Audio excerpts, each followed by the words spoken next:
Hebrews 9 verse 12 it says, "Neither by the blood of goats and calves, but by his own blood he entered in once into the holy place, having obtained eternal redemption for us." Just some little thoughts around this time together. It's an ordinance. It's something ordained by God. A holy ordinance. The Bible speaks about the Lord's table, speaks about baptism. Two ordinances, and one is this time, the holy ordinance of communion, Holy Communion. It speaks to us of redemption, redemption by his own blood. Redemption, redeem, it means to buy back. You know, when you put something on hock at cash converters, then you've got to redeem it.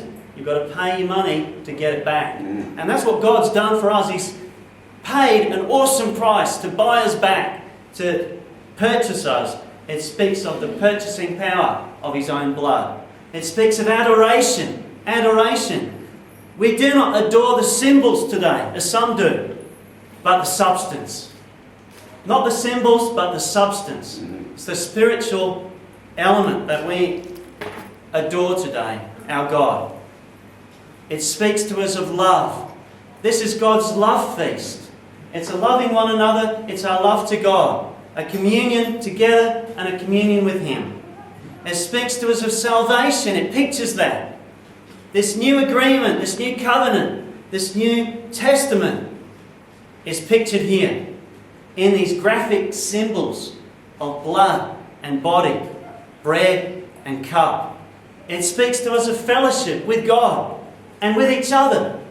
A union, a communion, a common union. A union, communion, a common union with God and a common union as his body, as his people today.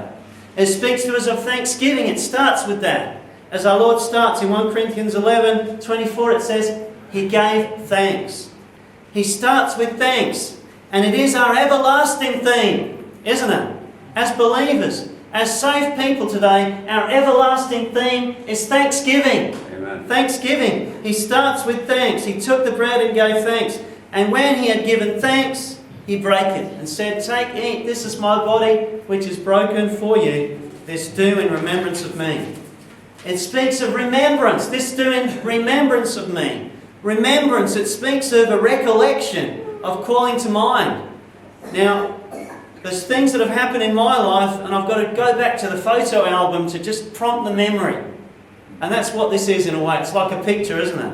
A photograph, a memorial, a reminder. You know, sometimes my wife has got to remind me about the anniversary. But, you know, she's a good reminder to me. And this is a reminder of that anniversary, if you like, that special moment in time when everything changed. In time and space. And it's ever fresh, ever sweet. You know, we don't tire of praying or a Bible reading, and neither should we of communion. It should be ever fresh, ever sweet. It's a simplicity here. There's a simplicity. These are simple things. We don't have any great decorations, graven images, stained glass windows. There's no cross, no crucifix, no graven image here. No pomp, no robes, no ritual, no ceremony, no smoke or Latin. This is simple scriptural truth.